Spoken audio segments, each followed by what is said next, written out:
Welcome.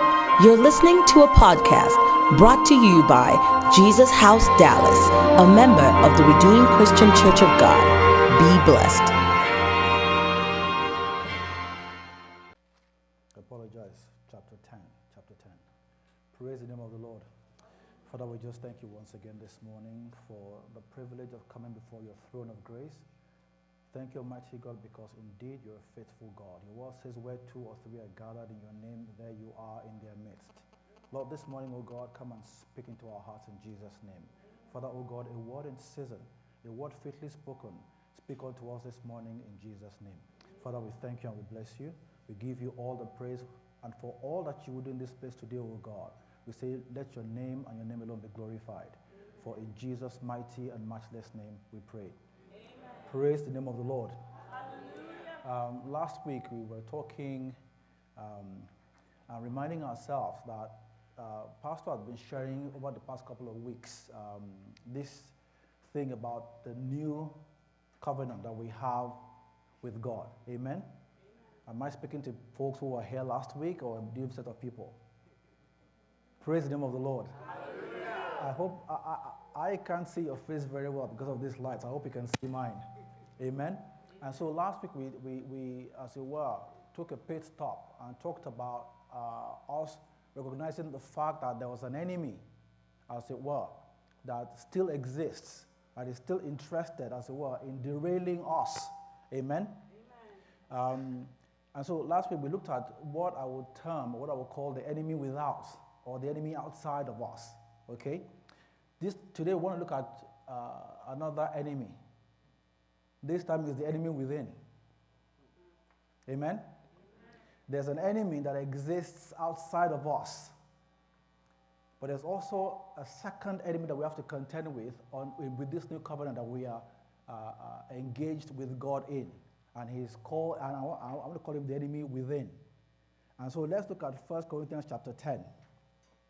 And from verse 1, I read, it says, moreover, brethren, I do not want you to be unaware that all our brothers were under the cloud. I believe the New King James, by the way. All passed through the sea. Verse 2, and all were baptized into Moses in the cloud and in the sea. This is talking about the old covenant. And all ate the same spiritual food. Verse 4, and all drank the same spiritual drink, for they drank of that spiritual rock that followed them, and that rock was Christ. But with most of them, God was not well pleased, for their bodies were scattered in the wilderness. And verse 6 says, now these things became our examples to the intent that we should not lust after evil things as they also lusted. So for us enjoying the new covenant, for those of us who have been called and are partakers of the new covenant, the Bible is saying that we also must be mindful of what the folks in the old covenant did and how they fell flat on their face. Amen? It says in verse 7, and do not become idolaters as were some of them. As it is written, the people sat to eat and drink and rose up to play. Verse 8, nor let us commit sexual immorality, as some of them did, and in one day 23,000 fell. Verse 9, nor let us tempt Christ, as some of them also tempted and were destroyed by serpents. In verse 10, nor complain, as some of them also complained and were destroyed by the destroyer. 11, now all of these things happened to them as examples, and they were written for our admonition, upon whom the end of the ages have come. If for those of us who don't know this story that the writer in the book of 1 Corinthians is referring to, there's a story or an account of the children of Israel that's found in Numbers 23, and how God brought them out by mighty hand, and how God preserved them. And for as long as they walked with God, everything was fine. But there was a king that was mindful or afraid of them. And this king sought how he would destroy the children of Israel. And he did not know how to. So he went to go meet a soothsayer or a prophet in that day called Balaam, and asked him, I need you to curse these people because they are a mighty army. For as long as they are with God, they are powerful. For as long as you are in God, you are powerful. Amen. For as long as you're walking with and obeying God, you are powerful. Amen. But I need to curse them, the king thought. The king asked Balaam, curse these people so they don't become this mighty army and overwhelm me. And Balaam said, I can't do anything because there is no divination against these people. There's no enchantment against them. They are a blessed people of God. Nothing can go wrong with them. And so over and over, and for the sake of time, I'll just get to the end of this story. At the end of this story, Balaam devised a trick to get the people to offend God. So as they were, they became left on their own. And what he did was he introduced some beautiful babes. Some hot babes. Praise the name of the Lord. Some babes that when you see them, you can do a backflip. And the children of Israel were undone. Amen? And they were undone. And then they ended up in trouble. They ended up being punished. Amen? They ended up serving people that should be serving them. Praise the name of the Lord. Can we go to Hebrews chapter 10? Hebrews chapter 10. As it were, still comparing the old covenant to the new covenant. Hebrews chapter 10 and from verse 26. Hebrews 10 from verse 26. And it says, for if we sin willfully after we have received knowledge of the truth, there no longer remains a sacrifice for sins, but a certain fearful expectation of judgment and fiery indignation which will devour the adversaries. Again, talking about the old covenant, anyone who has rejected Moses' law dies without mercy on the testimony of 2 or 3 witnesses. Of how much worse punishment do you suppose will he be thought worthy, who has, as it were, trampled the Son of God underfoot by making light of the new covenant? Amen? Not only that, counted the blood of the covenant by which he was sanctified a common thing. Jesus Christ hung on the cross and gave his blood, gave his life as an atonement for us. If we make light of it and disdain it, watch this. It says, a common thing, and insulted the Spirit of grace. For we know him who said, vengeance is mine, I will repay, says the Lord. And again, the Lord will judge his people. 31 says, it is a fearful thing to fall into the hands of the living God. This is an admonition for us who are recipients, participants of the new covenant. Amen? Today, I want to talk to us quickly about that enemy that is within. Let me say a couple of things. Just imagine, as it were, this were your heart. And here comes the enemy in his little horse, just going around, looking for some way to penetrate and get into your life, as it were. God, as it were, has built a hedge around us, okay, as part of the new covenant. But the enemy comes in from time to time and tries to find some way to break this hedge and penetrate it. For as long as you are in God, there is nothing he can do to penetrate or break this hedge. Except for one thing, you. Except if Taiwo chooses to break this hedge. Amen? Am I communicating this morning? Yes. There's nothing. Last week we were talking about what the enemy can do and how far it can go. But the truth is, we need to be willing participants to allow him leverage over us. That's right. Amen? Here's another thing that I've realized. As we read these 2 accounts we went through earlier, salvation that we experience in God is not an end in itself. Salvation is not an end in itself. Jesus hanging on the cross is not an end in itself.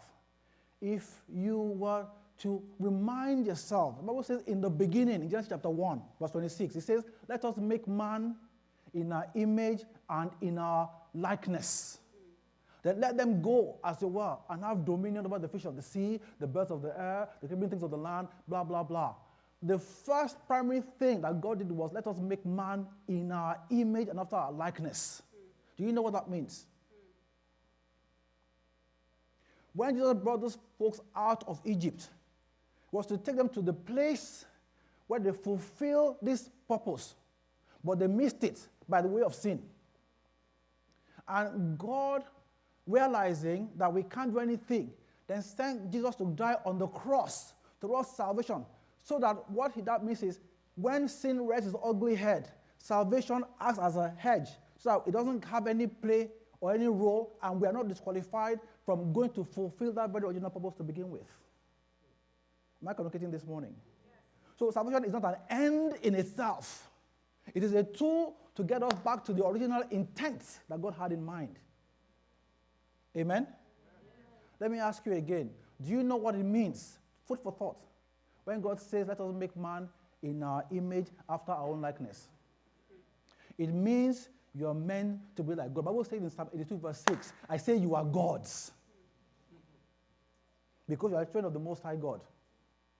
But guess what? You will die like mere men. Praise the name of the Lord. Am I painting the picture this morning? I hope I won't lost anybody thus far. All I've said so far is that there's an enemy within. And we want to understand this enemy within, and we're going to learn how to unravel or how to overcome this enemy within. Amen? But if you're not mindful of this enemy within, if you think the one outside is your problem, by George, the one inside is worse. Amen? The one outside, in fact, the battle is not yours, says the Lord. But the one inside, no one can fight this fight with you. Amen?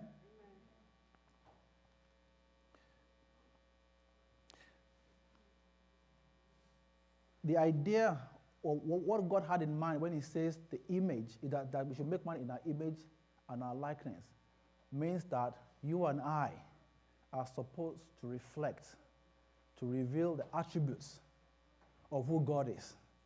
The Bible says in Matthew chapter 5, I believe verse 14, that let men see your good works and do what? Glorify your Father who is in heaven. You are meant to reveal the glory of God on the face of the earth. Hallelujah. You and I.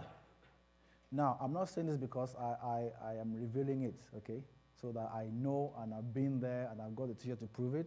I'm just saying that you and I, as believers, are meant to reveal the glory of God. When people see us, some of us are going to be the Bible that people will read. Amen. We're meant to be the Jesus that people will see. Amen. The Bible calls us, it calls Jesus the first amongst many brethren. You and I are meant to look like him. Not by the color of my skin or by the afro or lack thereof on my head, but in my character, in my attributes. Amen? What God had in mind is that little gods like him are roaming the face of the earth. Amen? That we reveal who God is. That the same way God has. Now, have you noticed that even some folks who may not be born again are actually walking or displaying certain attributes of God? Whoever imagined this microphone that I'm speaking to, created, as it were, through their mind's eye, this microphone. Amen? Somebody created this TV screen through their mind's eye. The same way God speaks and said, let there be. He has put in us that creative ability. Are you walking in yours?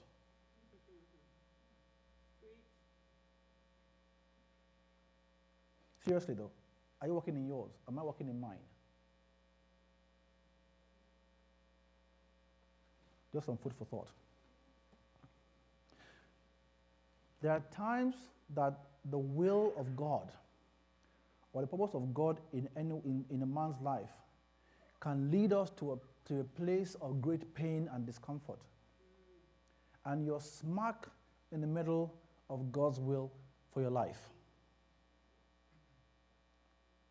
But anybody wants to guess our response? when we face those difficult experiences? We run in the opposite direction. So what is designed to make us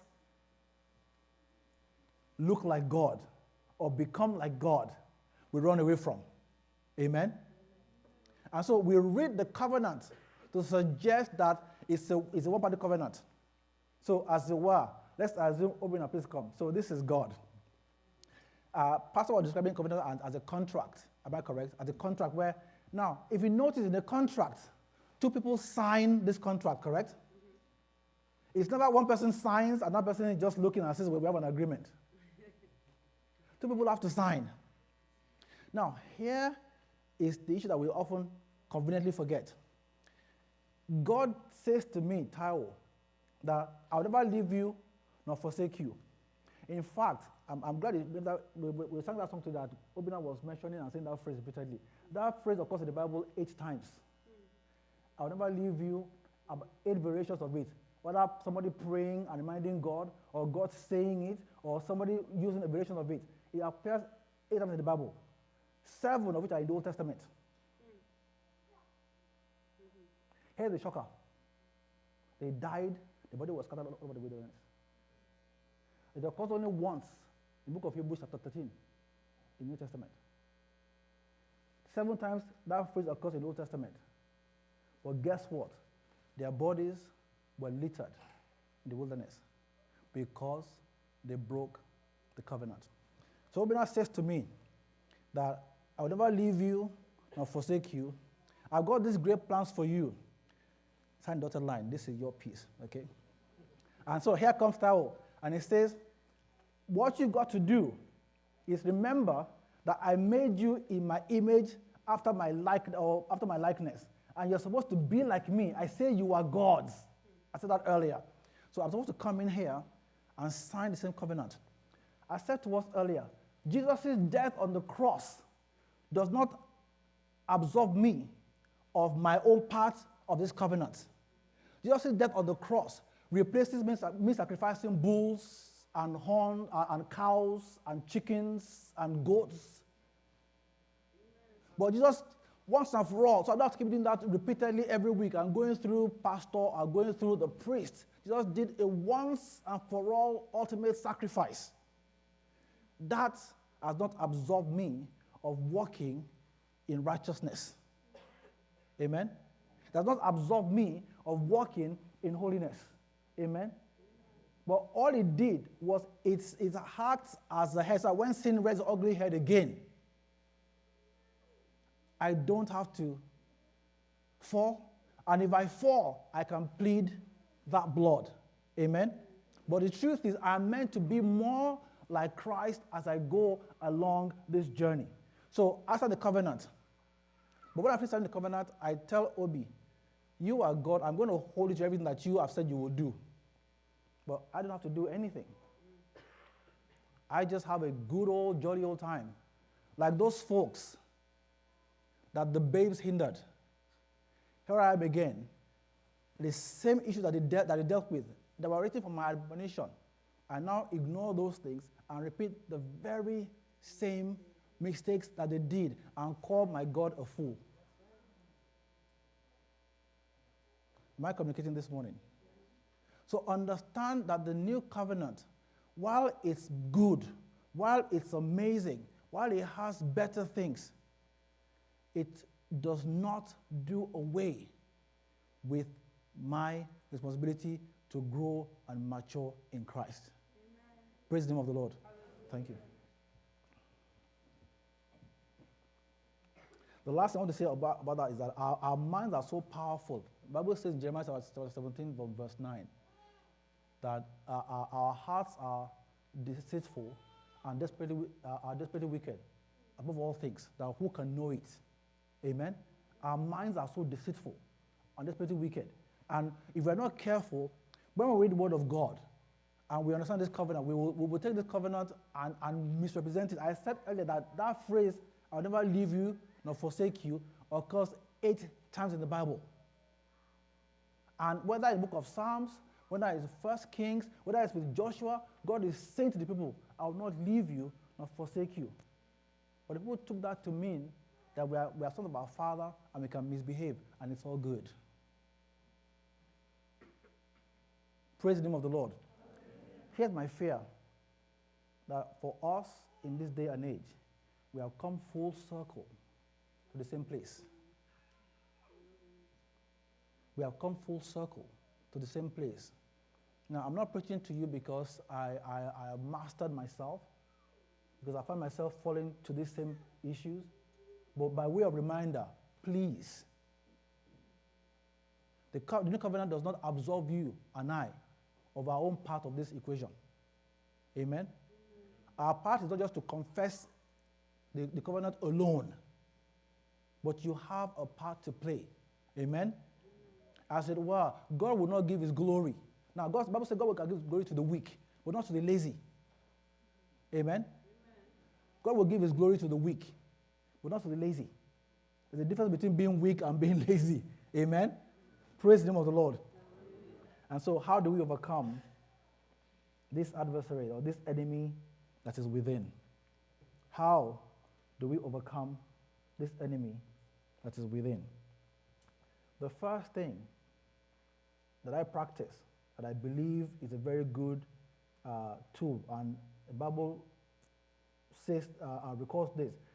In Joshua chapter 1, God talking to Joshua from verse 7, I believe, he says to Joshua that this book of the law, from verse 8, that this book of the law shall not depart from your mouth, but you meditate on it day and night. Now, if you notice, at the time, all that Joshua had were the first 5 books of the Bible. I mean, let's make this very simple and elementary, okay? No, let's add Job to it. Let's just assume that he had 6 books, okay? All he had was 6 books.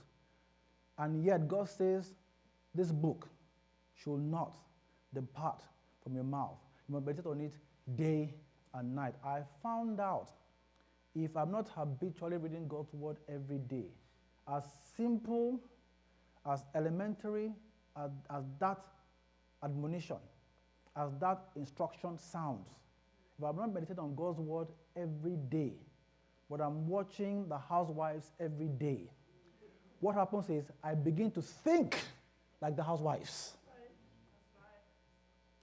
God, in his wisdom, says to you and I, this book of the law, I can see a few housewife fans over there.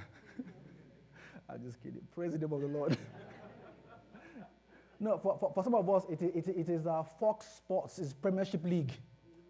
So I know Ronaldo. I know, what's that guy's name? Mercy. I know Rooney. I know how much he earns. I know how much everything. When they're playing a soccer game, when I play a soccer game, if my wife talks to me, I can kill her. And is it any wonder that very easily, all I think about is their lives. I glorify who they are, and I disesteem who God is. I found out that sometimes what you allow, the Bible says in Philippians chapter 4, verse 8, that meditate on these things, whatever is pure, whatever is true, whatever is worthy, and on the list, and the list goes on and on. In the same vein, if I meditate on whatever is housewife, whatever is Fox Sports, whatever, the same way I will think on and I will become these things. Let me ask you, what do you give your heart to?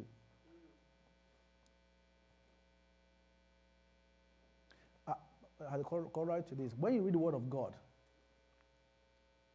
please make sure that you go with a heart to learn, seeking the truth, and not wanting the Word of God to confirm what it is you are expecting to happen, or what devious thing you have devised in your mind, and you claim is the will of God. Amen? And I look for the scripture that suits it. Nah, this one doesn't do it.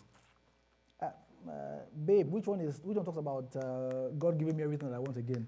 Okay, I claim it. Amen. I mean, I'm just making it sound funny, but the truth is, sometimes we allow ourselves that luxury. of not allowing whatever material you're using, some devotional book, whatever it is. If you open the book that morning, are you expecting that God will speak to you in that thing without any preconceived notions? And even when God speaks and it doesn't seem to make sense or doesn't gel what you're going through for the day, still meditate on it, knowing this one fact. Before you were born, God knew you would exist. Amen. And so your trouble of this morning didn't catch God unawares. Amen. Amen? Amen. And he's not deaf, neither is he blind. I would say don't sleep or slumber. You said this, but I don't sleep or slumber, correct? So before you were born, he wrote everything down that you're going to do. Amen? So it's not caught off guard by your current troubles. And all you've got to do is cast your care upon him, for he cares for you. But dig into his word and let him tell you what he needs to feed you for the day. Praise the name of the Lord. Number 2, learn to discern the Holy Spirit and start yielding to him. John 10:7 says, my sheep know my voice. My sheep, they know my voice. I want to ask Pastor that one day we're going to have to teach about the Holy Spirit to the entire church. Because if you're discerning, all you need to allow is Christians tell you their thoughts, their plans, their aspirations. And you will see very quickly that there has not been any real consultation with the Holy Spirit. Neither are they aware of his presence or the plans of God for their lives. Amen? I often make this joke, and I'm going to say it again. Do you know what a rickshaw is? Yeah. Do you know what it is, a rickshaw? Okay, is what a cart that has like 3 metal bars on it, and then there's a little chair at the end of it, and one single wheel underneath that chair, and somebody pushes like this, and then somebody sits in that chair. It's almost a transportation in India or in the Far East. Do you know what I'm describing right now? Yeah. Have you seen it before? Yeah. Okay. This is what we do. I have this rickshaw. Okay. And I tell God, you sit down. Okay. I want to go to the left. Then I go to the left. Okay. Now I feel like going to the right, and I go to the right. All God has to do is to say yes to whatever I want. It's my choice. I'm doing the pushing. It's my life. Okay? So God, all you've got to do is just say yes. So I need to go to the US. Say yes, Lord. I need to go to, give me some fancy place. France. Dubai. Yes, say yes. Something else? What do you want as fancy? Huh? Maserati.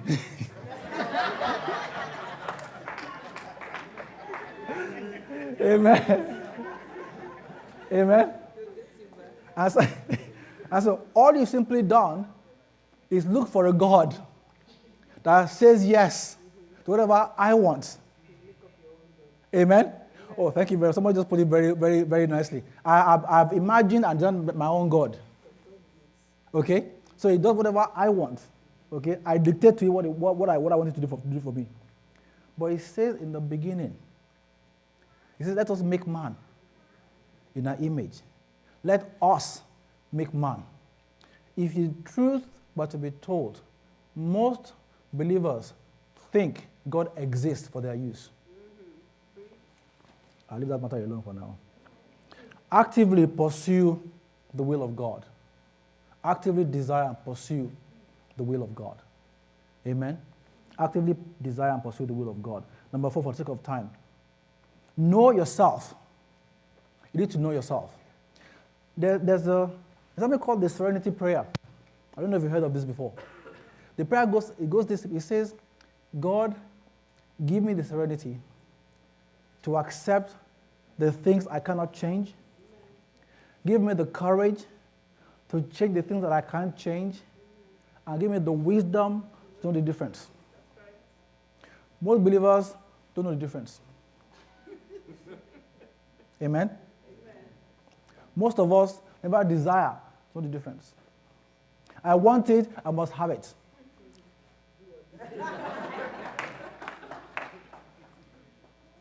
Amen. I've got a 5-year-old who does that, so I'm just kidding. There are things that we cannot change. And there are things that God designed for my sake, for your sake, not to change them. Amen? And if you become fixated on these things to change, that's a recipe to break that covenant. If you become fixated on this one thing that God has not changed, and if God doesn't change this thing, then life is over. Just take me right now. Just end it right now. Or God, this God is not real after all. Amen? I said earlier that there are things that God will take us through in our journey of life that may cause us pain. It may be causing you pain right now. And you'll be praying and praying about it. Is it possible God has said to you, leave this thing alone?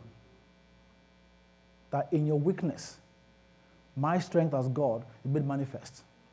That in spite of these things, you ought to love me and serve me. In spite of these things, now imagine if God were to do what was best for him. Since we didn't conform to his image, just wipe all of us out and start afresh. But he has restrained himself, and he will go to any length for us to be what he has called us to be. Amen? What is that you are enduring? What are you enduring? Think about that for a moment. What is it that in my life I'm enduring that I think I can't live with, or I can't live without? And because of that, I'm going to trade my walk with God. Amen? And finally,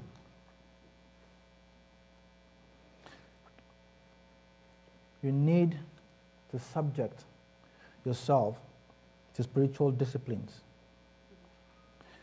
We need to subject ourselves to spiritual discipline. This is how we overcome the enemy within. You need to live a disciplined lifestyle. Now, I'll say this to you honestly. When they call for fasting, now normally, sometimes I can go to work in the morning. This is Taiwo, I was speaking for Taiwo, about Taiwo, okay? When I go to work in the morning, I can be so busy and engrossed at work that I don't eat until 5 o'clock in the evening. Because the work that I'm doing is so consuming. I love my job. I love being an accountant. I love solving problems. So I'm so alive at the job. But tell me the night before that we're going to fast. Lord, have mercy. At 6 a.m. sharp, my family begins to sing a song. And he's singing it with passion. And it's really loud. In fact, I end up with headaches. So I have to fight the headache. I have to fight myself so I can fast. So even my flesh doesn't like me. This flesh doesn't like me.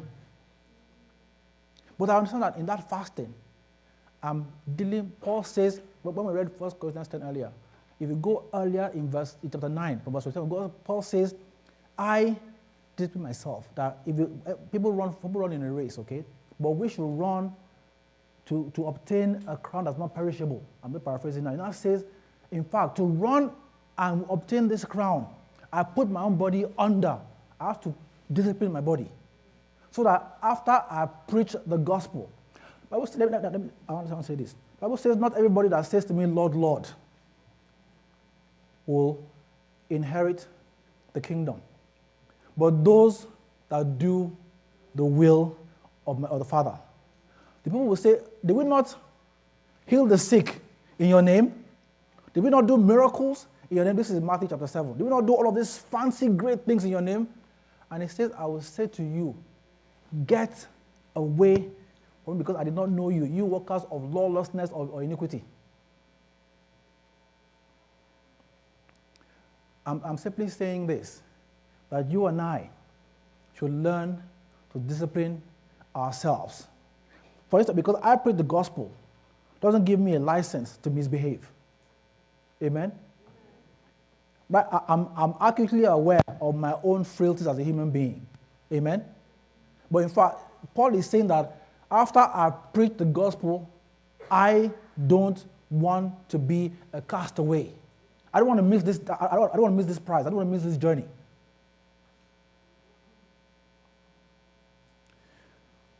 Whether it's in the area of fasting, it's in the area of meditating on God's word, and spend quality time meditating on God's word. Because the key to living a good life or successful life is in there. Amen? God will help us in Jesus' name. Amen. So I've said in summary, quickly, simply put, how you overcome the enemy within is simply by keeping your mind stayed on God. Spend time in His word. Number 2, learn to discern the Holy Spirit. You need to know what the Holy Spirit is. Number 3, actively pursue the will of God. Number 4, know yourself and know your weaknesses. And the Bible says, flee. Don't entertain it. Amen? Sometimes the faith or the thing to do, the faith to exercise, is to run the opposite direction. Amen? And sometimes the faith that God will give to you is the faith to go through something. Amen? When you are going through something and God doesn't seem to be hearing the prayer or answering the prayer or taking that thing away, what you get is the faith to go through it, because in your weakness, God's strength is made manifest. Amen? Praise the name of the Lord. And finally, we need to spend time learning and putting ourselves through spiritual disciplines such as fasting and meditation and giving and prayer and the likes. Praise the name of the Lord. Let us pray.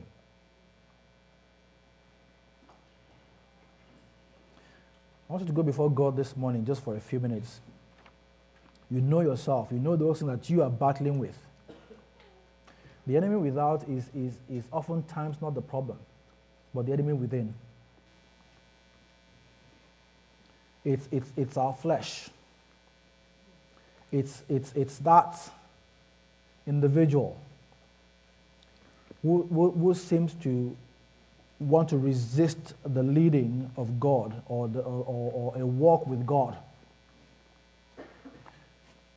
I want us to go before God this morning and begin to just ask God for the strength. The Bible says we can do all things through Christ who strengthens us. Pray this morning and ask God for His strength. And ask for God to grant you the wisdom to be able to mortify your flesh.